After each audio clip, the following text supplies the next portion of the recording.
آج ہم قرآن کی ایک سورہ المزمل پر ایک گہری نظر ڈالنے والے ہیں. ہاں. اور اس کے بارے میں ایک پہیلی جیسی ہے نا کہ کیسے ایک ہی سورہ کے دو حصے وہ بھی الگ الگ زمانوں میں یہاں تک کہ الگ الگ شہروں میں نازل ہوئے ہو سکتے ہیں. یہ سننے میں ہی بڑا عجیب لگتا ہے. بالکل. اور یہی آج کی ہماری پڑتال کا کہہ سکتے ہیں دل ہے. یہ سوال صرف تاریخوں کا نہیں ہے. نہیں. یہ سمجھنے کا ہے کہ کوئی مذہبی کتاب وہ خود ایک تاریخی دستاویز کیسے بن جاتی ہے. ہم ایک طرح سے ٹیکسٹ کے جاسوس بننے والے ہیں. ٹیکسٹ کے جاسوس، یہ اچھا کہا آپ نے. جو الفاظ کے سراغوں سے اس زمانے کی تصویر بنائیں گے. تو ہماری جو جانکاری ہے وہ اسی سورہ کی ایک تفسیر سے لی گئی ہے جو اسی پہیلی کو سلجھاتی ہے. تو آج کا ہمارا مشن صاف ہے. جی. ہم یہ سمجھیں گے کہ ودوان صرف آیتوں کے مضمون کے آدھار پر یعنی کہ داخلی شہادت کے آدھار پر اندرونی ثبوت، اندرونی ثبوتوں سے یہ کیسے پتہ لگاتے ہیں کہ کون سا حصہ کب اور کہاں نازل ہوا. اور یہاں سب سے دلچسپ بات یہ ہے کہ ہم دیکھیں گے کہ یہ کتاب صرف ہدایتی نہیں دیتی بلکہ یہ اپنی کہانی وہ خود سناتی ہے.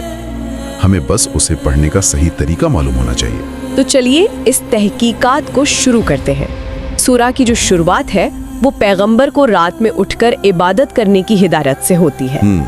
اور زیادہ تر مفسر اس بات پر پوری طرح سہمت ہیں کہ یہ شروعاتی حصہ یعنی پہلی 19 آیتیں مکہ میں نازل ہوئی تھیں. ہاں، اس پر تو لگ بھگ اتفاق ہے. پر سوال یہ ہے کہ وہ اتنی یقین سے یہ بات کیسے کہتے ہیں؟ کیا ثبوت ہے ان کے پاس؟ اس کے پیچھے 3 بہت مضبوط اندرونی ثبوت ہیں اور وہ ایک دوسرے سے جڑے ہوئے ہیں. اچھا. پہلا، جیسا کہ آپ نے کہا، رات کی لمبی عبادت یعنی تہجد کا حکم. ہمارا سورس بتاتا ہے کہ یہ حکم پیغمبر کو نبوت کی جو بھاری ذمہ داریاں تھیں ان کو اٹھانے کے لیے روحانی طور پر تیار کرنے کا ایک طریقہ تھا. اسے تھوڑا اور کھولیے. مطلب رات کی عبادت ہی کیوں؟ اس میں ایسی کیا خاص بات تھی؟ یہ بہت اچھا سوال ہے. سوچئے، دن میں شور ہوتا ہے، دنیا کے کام ہوتے ہیں، دھیان بٹا رہتا ہے. ہاں بالکل. رات کی خاموشی اور تنہائی میں انسان کا دھیان پوری طرح ایک جگہ لگتا ہے. یہ ایک طرح کی انٹینسو اسپرچول ٹریننگ تھی. ایک ٹریننگ کیمپ جیسا. ہاں. جب آپ کو دنیا کو بدلنے جیسے کسی بہت بڑے مشن پر بھیجا جا رہا ہو تو پہلے آپ کو اندر سے مضبوط ہونا پڑتا ہے. یہ حکم اسی اندرونی مضبوطی کے لیے تھا. سمجھ میں آتا ہے. جیسے کسی بڑے پہاڑ پر چڑھنے سے پہلے مہینوں تک خاص ٹریننگ کرنی پڑتی ہے، اپنی سانسوں پر قابو پانا سیکھنا پڑتا ہے. بالکل. لیکن یہیں پر ایک اور بات بہت دلچسپ ہو جاتی ہے. اسی حصے میں یہ بھی حکم ہے کہ نماز میں آدھی رات تک قرآن پڑھا جائے. ہاں. اگر یہ مشن کا شروعاتی دور تھا تو اتنی دیر تک پڑھنے کے لیے قرآن کا کافی حصہ نازل ہو چکا ہوگا. یہ تھوڑا عجیب نہیں ہے؟ یہ ایک بہت ہی اہم نقطہ ہے اور یہیں پر ہماری جاسوسی اور گہری ہو جاتی ہے. اچھا. اگر یہ نبوت کے بالکل پہلے یا دوسرے دن کی بات ہوتی تو پڑھنے کے لیے بہت کچھ تھا ہی نہیں. صحیح بات ہے. لمبی تلاوت کا حکم وہ خود اس بات کا سب سے بڑا ثبوت ہے کہ اس وقت تک قرآن کا ایک اچھا خاصا حصہ نازل ہو چکا تھا. اس سے پتہ چلتا ہے کہ یہ نبوت کے بالکل پہلے دن کا واقعہ نہیں ہے. یہ مکی دور کے اس حصے کی بات ہے جب پیغمبر کی تربیت بھی چل رہی تھی لیکن وہی کا ایک حصہ ان کے پاس آ چکا تھا. تو یہ صرف مکی نہیں بلکہ مکی دور کے اس حصے کی بات ہے جب مشن نے کچھ رفتار پکڑ لی تھی. ہاں، اور پیغام کا مواد بھی جمع ہو چکا تھا. کمال ہے. اور تیسرا ثبوت آپ نے 3 کی بات کی تھی. ہاں، تیسرا ثبوت ہے مخالفوں کی زیادتیوں پر صبر کرنے کی نصیحت. صبر. آیاتوں میں کہا گیا ہے کہ جو لوگ آپ کو جھٹلا رہے ہیں ان کی باتوں پر صبر کریں اور خوبصورتی سے ان سے الگ ہو جائیں. اور اس کے ساتھ ہی مکہ کے سرداروں کو عذاب کی دھمکی بھی دی گئی ہے. ایک منٹ. صبر کرنے کی نصیحت تو ایک عام اخلاقی حکم بھی ہو سکتا ہے. ہم اتنے یقین سے کیسے کہہ سکتے ہیں کہ یہ کسی خاص مخالفت کے جواب میں ہی تھا؟ آپ کا سوال بالکل جائز ہے لیکن جب ہم اسے آیات کے پورے کانٹیکسٹ میں دیکھتے ہیں نا تو تصویر صاف ہو جاتی ہے. کیسے؟ یہ صرف صبر کرو کہنے تک محدود نہیں ہے. آیتیں کہتی ہیں جو کچھ وہ کہتے ہیں اس پر صبر کرو اور پھر فوراً بعد ان جھٹلانے والوں کو اس دن کے عذاب سے ڈراتی ہیں جس دن پہاڑ روئی کے گالوں کی طرح اڑیں گے. اچھا. یہ بھاشا کسی عام اخلاقی نصیحت کی نہیں ہے. یہ صاف طور پر ایک ٹکراؤ کے ماحول کی طرف اشارہ کرتی ہے جب مخالفت زور پکڑ چکی تھی. بالکل. جب پیغمبر نے کھلے عام تبلیغ شروع کر دی تھی اور مکہ میں ان کی مخالفت ہو رہی تھی. اگر دعوت خفیہ ہوتی تو کھلی مخالفت کا سوال ہی نہیں اٹھتا. اچھا، تو یہ تینوں باتیں مل کر ایک مضبوط کیس بناتی ہیں. ایک ایک کر کے دیکھیں تو پہلا، روحانی تیاری کے لیے رات کی عبادت दूसरा तिलावत के लिए कुरान के एक बड़े हिस्से का मौजूद होना जो बताता है कि ये बिल्कुल शुरुआती दिन नहीं थे। सही। और तीसरा मुखालिफत के जवाब में सब्र की हिदायत। जब इन तीनों को जोड़ते हैं तो पिक्चर एकदम क्लियर हो जाती है। बिल्कुल, हर आयत एक पजल के टुकड़े की तरह है और जब हम इन टुकड़ों को सही जगह पे रखते हैं तो हमें मक्का के उस जमाने की एक जीती जागती तस्वीर दिखाई देती है। ठीक है, तो मक्का वाला हिस्सा तो बिल्कुल साफ है, लेकिन कहानी यहाँ खत्म नहीं होती बल्कि यहीं से और दिलचस्प हो जाती है। हाँ, यहीं से, क्योंकि दूसरे हिस्से पर आकर विद्वानों में दो राय हो जाती है ना। हाँ, यहीं से असली बहस शुरू होती है। सूरा का जो आखिरी हिस्सा है, जो एक लंबी आयत है, उसके बारे में कुछ मुफस्सिर उसे भी मक्की ही कहते हैं। लेकिन हमारा सोर्स उन दलीलों पर रोशनी डालता है जो इसे मदनी साबित करती हैं। और यहाँ दाखिली शहादत का तरीका और भी पैना हो जाता है। सवाल ये है, क्या इस हिस्से के मजमून में कोई ऐसी चीज है जो मक्का के हालात से बिल्कुल भी मेल नहीं खाती? और वो कौन सी निशानियां हैं, वो कौन से सुराग हैं जो एक जासूस को फौरन बता दें कि क्राइम सीन बदल गया है? पहला और सबसे साफ सुराग है अल्लाह के रास्ते में क़िताल यानी जंग का जिक्र। क़िताल आयत में उन लोगों का जिक्र है जो अल्लाह के रास्ते में क़िताल करते हैं। मक्का में मुसलमान एक कमजोर मतलब मजलूम अक़लियत थे। हाँ, उन्हें तो लड़ने की इजाजत नहीं थी। बिल्कुल नहीं थी। हाँ, उन्हें किसी भी तरह के हथियारबंद मुकाबले से सख्ती से मना किया गया था। उन्हें हर हाल में सब्र करने का हुक्म था। तो फिर जंग का जिक्र? क़िताल यानी जंग का हुक्म और उसकी जरूरत तो मदीना में हिजरत के बाद पेश आई, जब एक इस्लामी रियासत कायम हुई और मुसलमानों को अपनी हिफाजत के लिए लड़ने की इजाजत दी गई। तो आप ये कह रहे हैं कि सिर्फ क़िताल जैसा एक लफ्ज एक पूरे हिस्से का तारीखी पता बदल देता है? हाँ, ये तो कमाल है। ये ऐसा है जैसे किसी 18वीं सदी के पुराने खत में स्मार्टफोन का जिक्र मिल जाए, आप फौरन समझ जाएंगे कि कुछ गड़बड़ है। बिल्कुल सही मिसाल है। क़िताल इस आयत में वही स्मार्टफोन है। ये एक ऐसा तारीखी मार्का है जिसे नजरअंदाज नहीं किया जा सकता। और दूसरी उतनी ही मजबूत दलील है फर्ज ज़कात अदा करने और अल्लाह को कर्ज हसना देने का हुक्म। लेकिन गरीबों की मदद और खैरात का हुक्म तो मक्का में भी था, इसमें नया क्या है? यहीं पर एक बहुत बारीक फर्क है जिसे समझना जरूरी है। मक्का में खैरात करने का हुक्म था जिसे सदका कहते हैं, जो अपनी मर्जी से दिया जाता था। हाँ, लेकिन ज़कात जैसा कि सोर्स वाज़े करता है एक इदारे की शक्ल में एक खास रेट और थ्रेशोल्ड के साथ बाकायदा एक निज़ाम के तहत वसूल की जाने वाली चीज के तौर पर मदीना में ही फर्ज हुई थी। मतलब ये एक तरह का टैक्स था, एक रियासती कानून कह सकते हैं। ये एक मुनज़्ज़म समाज की पहचान है। तो इसे ऐसे समझें कि मक्का में वो एक स्टार्टअप थे जो अपने मिशन और वैल्यूज को मजबूत कर रहे थे। मदीना पहुंचकर वो एक कंपनी बन गए। हाँ, जिसे अब एक HR पॉलिसी और एक फाइनेंस डिपार्टमेंट यानी सिक्योरिटी डिपार्टमेंट, यानी क़िताल की इजाज़त, इन सब की ज़रूरत थी। ये एक बेहतरीन एनालॉग है। बिल्कुल यही बात है। ये दोनों बातें, क़िताल और फर्ज ज़कात, एक कम्युनिटी की शक्ल बदल जाने का इशारा है। मक्का में एक मजलूम अक़लियत थी, जबकि मदीना में एक उभरती हुई रियासत थी जिसके अपने कानून थे, अपनी फौज थी और अपना माली निज़ाम था। और आयतों का मजमून इस बदली हुई हकीकत को शीशे की तरह साफ दिखाता है। बिल्कुल। ये सोचना वाकई हैरत अंगेज है कि आज जब हम इसे एक साथ पढ़ते हैं तो हमें शायद ही एहसास होता है कि हम एक ही सफ़े पर दो अलग अलग दुनियाओं से गुजर रहे हैं। हाँ, एक मक्का की और एक मदीना की, और यही इस तरीके की खूबसूरती है। ये हमें टेक्स्ट की सतह के नीचे देखने पर मजबूर करता है। तो अब आते हैं सबसे बड़े सवाल पर। हमने ये पहेली सुलझा ली कि एक हिस्सा मक्की है और दूसरा मदनी, बट सो व्हाट? इस सब का क्या मतलब है? इसका बहुत गहरा मकसद है। अगर हम इसे बड़ी तस्वीर से जोड़कर देखें तो ये दिखाता है कि कुरान की हिदायतें वक्त और हालात के साथ बदलती रहीं, उम्मत की जरूरतों के मुताबिक नाजिल हुई। ये कोई ऐसी किताब नहीं है जो एक ही दिन में तैयार शुदा हालत में दे दी गई हो, बल्कि ये एक लंबा सफर है। हाँ, ये एक 23 साल के अरसे पर फैली हुई रहनुमाई है। ये एक डायनेमिक गाइडेंस है, स्टैटिक नहीं। तो ये एक तरह से ये बताता है कि हिदायत का तरीका भी हालात के हिसाब से बदलता है। बिल्कुल।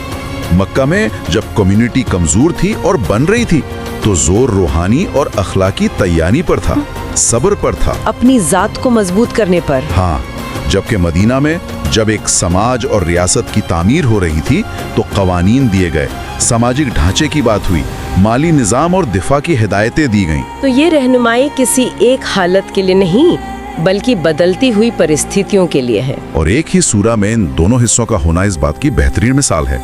ये नजरिया बहुत कुछ बदल देता है।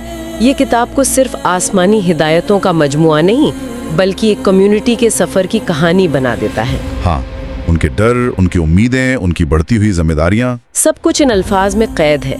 ये उसे एक ज्यादा इंसानी दस्तावेज बनाता है। आपने बिल्कुल सही कहा। ये हमें कुरान को समझने का एक नया जाविया देता है। हम उसे एक जिंदा तारीखी दस्तावेज के तौर पर देखते हैं जो एक कौम के बनने की कहानी सुनाता है। तो आज हमने देखा कि सूरा अल मुज़म्मिल एक बेहतरीन मिसाल है कि कैसे किसी मजहबी किताब का मतन, मतलब टेक्स्ट, अपने अंदर अपनी तारीख छुपाए होता है। रात की इबादत और सब्र जैसे मौजू हमें मक्का की उन शुरुआती मुश्किल गलियों में ले जाते हैं। तो वही किताल और ज़कात का जिक्र हमें मदीना के उस दौर की कहानी सुनाता है जहाँ एक नया समाज और एक नई रियासत शक्ल ले रही थी।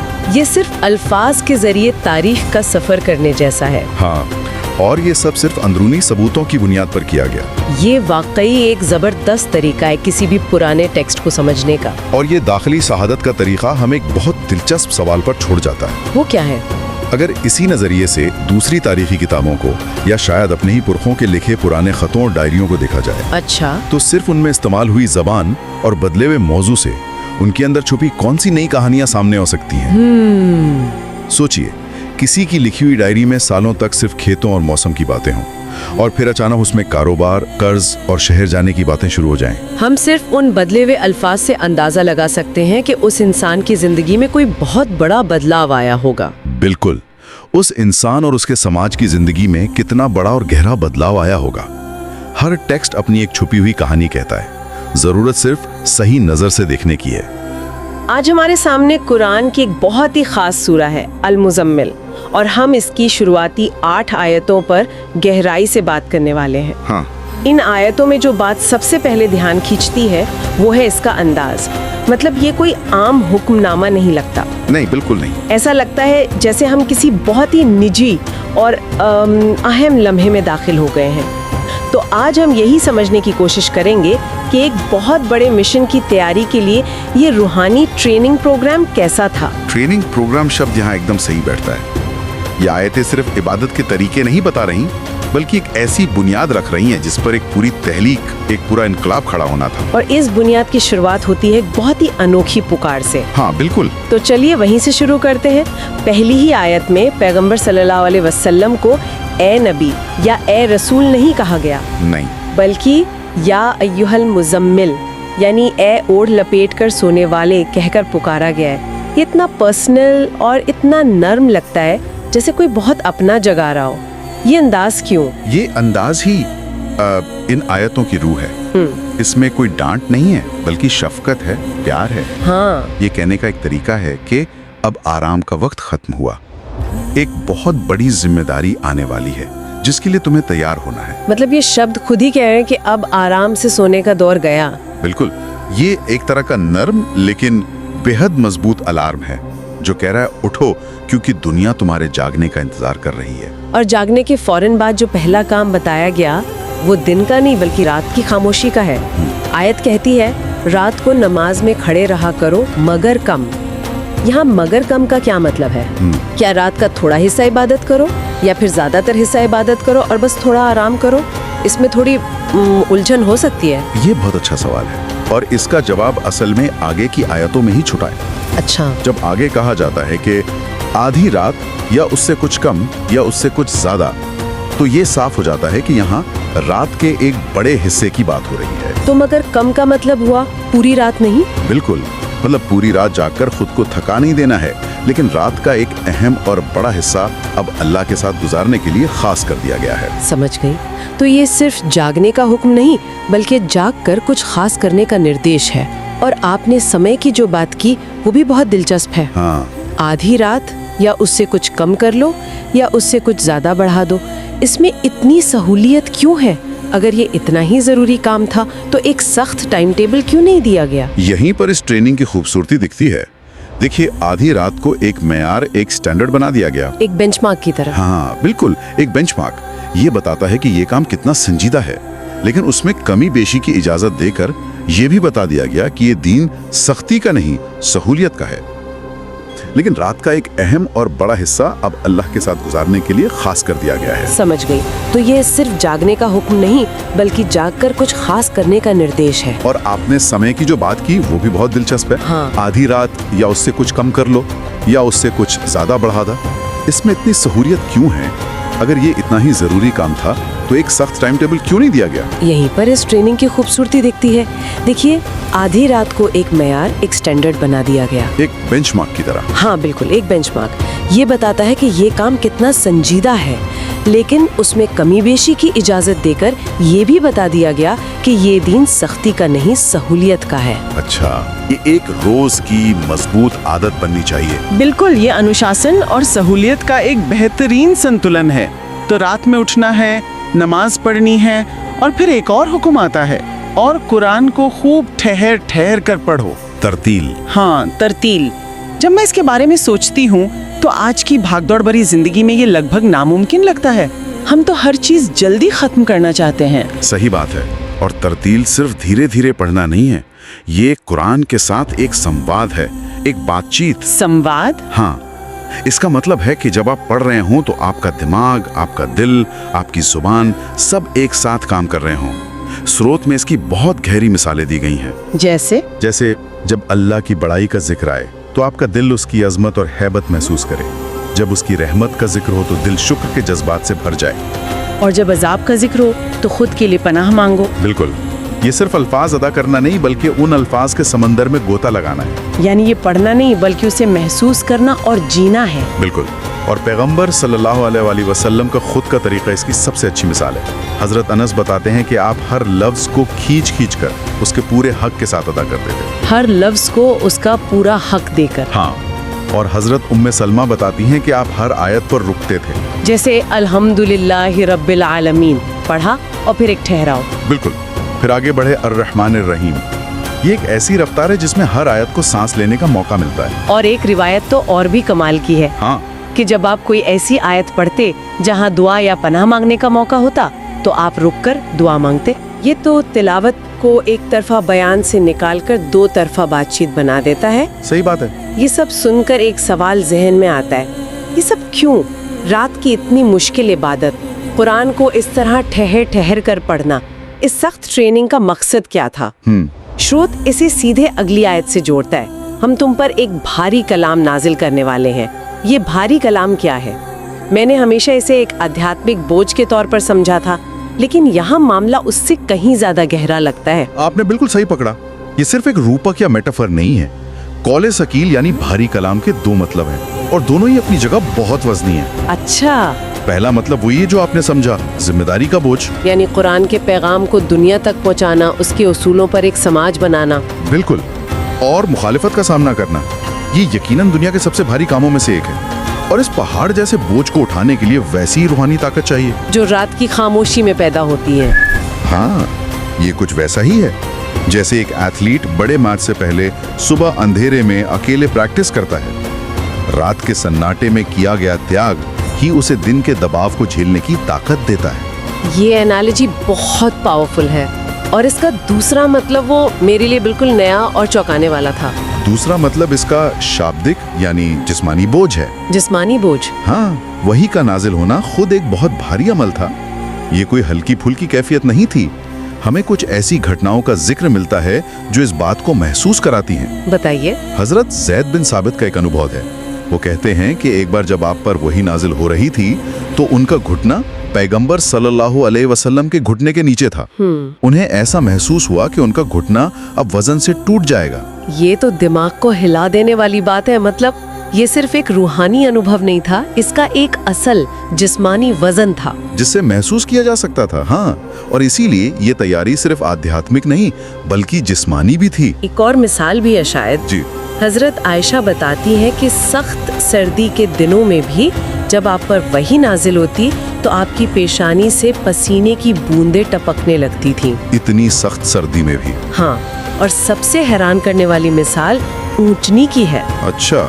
जब आप ऊंटनी पर सवार होते और वही का नुज़ूल शुरू होता तो वो ऊंटनी उस बोझ को बर्दाश्त न कर पाती और अपना सीना जमीन पर टिका देती थी। तो अब आप सोचिए, जो बोझ एक जानवर बर्दाश्त नहीं कर पा रहा, उसे एक इंसान को अपने दिल और जिस्म पर सहना था। बिल्कुल, इसके लिए जबरदस्त रूहानी और जिस्मानी तैयारी की जरूरत थी और रात की इबादत उसी तैयारी का हिस्सा थी। अब बात पकड़ में आई कि ये सब इतना जरूरी क्यों था। स्रोत में रात में उठने के लिए खास लफ्ज नाशियातुल लैल इस्तेमाल हुआ है जी, और कहा गया है कि ये नफ्स पर काबू पाने के लिए बहुत कारगर है और कुरान ठीक पढ़ने के लिए ज्यादा मुनासिब है। चलिए इन फायदों को थोड़ा और खोलते हैं। नफ्स पर काबू पाना ये कैसे काम करता है? देखिए, रात का वक्त आराम और नींद का होता है। उस वक्त अपने गर्म बिस्तर को छोड़कर उठना अपनी ख्वाहिश के खिलाफ एक जिहाद है। हाँ, नींद तो सबसे प्यारी होती है। बिल्कुल। तो ये रोजाना की एक छोटी सी जंग है जो इंसान अपने नफ्स, अपनी इच्छाओं के खिलाफ लड़ता है और जीतता है। तो जो इंसान अपनी नींद पर काबू पा सकता है, वो दुनिया की बड़ी मुश्किलों के सामने ज्यादा मजबूती से खड़ा रह सकता है। सही बात है। ये आत्मनियंत्रण या सेल्फ कंट्रोल की सबसे बेहतरीन ट्रेनिंग है। और इसका ईमानदारी और सिंसेरिटी से क्या ताल्लुक है? रात की तन्हाई में कोई देखने वाला नहीं होता, कोई तारीफ करने वाला नहीं। उस वक्त इंसान जो कुछ भी करता है वो सिर्फ और सिर्फ अल्लाह के लिए करता है। दिखावे का कोई सवाल ही पैदा नहीं होता। ये सिंसेरिटी का सबसे पाक माहौल है। हाँ, उस वक्त दिल और जुबान में पर्दा नहीं रहता। जो दिल में होता है वही जुबान पर आता है। और इससे एक तरह की मजबूती भी तो पैदा होती होगी, है ना? एक मानसिक दृढ़ता। यकीनन यही इसका एक और पहलू है, दृढ़ता। दिन में इबादत करना आसान है, माहौल होता है, लोग होते हैं, लेकिन रात में उठना मुश्किल है। सही बात है। जब आप रोजाना एक मुश्किल काम करने की आदत डाल लेते हैं तो आपके अंदर मुश्किलों को बर्दाश्त करने और अपने मकसद पर जमे रहने का हौसला पैदा होता है। और आखिर में ये कुरान ठीक पढ़ने के लिए ज्यादा मुनासिब क्यों है? क्योंकि रात में शोर नहीं होता। दिन भर की परेशानियां, सोचें सब उस वक्त शांत हो चुकी होती हैं। दिमाग बिल्कुल ताज़ा और खुला होता है। तो ऐसी खामोशी में कुरान के अल्फाज सीधे दिल में उतरते हैं। बिल्कुल, इंसान उसे ज्यादा ध्यान, ज्यादा गहराई और ज्यादा इत्मीनान के साथ समझ सकता है। इब्ने अब्बास ने इसका यही मतलब बयान किया कि ये वक्त कुरान में गौर व फिक्र यानी तदब्बुर करने के लिए सबसे बेहतरीन है। दिन के शोर में आप कुरान पढ़ सकते हैं, लेकिन रात की खामोशी में आप कुरान से बात कर सकते हैं। वाह! तो अगर हम इन सब टुकड़ों को जोड़कर देखें तो एक पूरी तस्वीर बनती है। ओढ़ लपेट कर सोने वाले की पुकार से शुरू होकर रात की इबादत, ठहर ठहर कर कुरान पढ़ना और इन सब के जरिए उस भारी कलाम की जिम्मेदारी के लिए तैयार होना। ये सिर्फ कुछ आयतें नहीं बल्कि एक लीडर की तैयारी का पूरा ब्लूप्रिंट है। ये रूहानी शक्ति, मानसिक अनुशासन और भावनात्मक गहराई पैदा करने का एक मुकम्मल निजाम है। बिल्कुल, और ये हमें आज के लिए एक बहुत अहम सवाल पर लाकर खड़ा करता है। हाँ, हमारे पास जो स्रोत है उसकी आखिरी आयत कहती है, अपने रब के नाम का जिक्र किया करो और सबसे कटकर उसी के हो रहो। सबसे कटकर। हाँ, यहाँ सबसे कटकर का मतलब दुनिया छोड़ देना नहीं है, क्योंकि पैगंबर ने तो सबसे बड़ी दुनियावी जिम्मेदारी उठाई। सही बात है। तो सोचने वाली बात यह है कि आज की हमारी इस 24/7 जुड़ी हुई भाग दौड़ भरी जिंदगी में, जहां हर वक्त नोटिफिकेशन और डिमांड्स हैं, हम अपनी भारी जिम्मेदारियों को निभाने के लिए वो रूहानी ताकत और स्पष्टता कहां से लाएं? हम कैसे दुनिया के सारे काम करते हुए भी कुछ पल के लिए खुद को सबसे काट कर सिर्फ अपने रब के साथ गुजार सकते हैं, ताकि हम बाकी वक्त दुनिया से बेहतर तरीके से जुड़ सकें?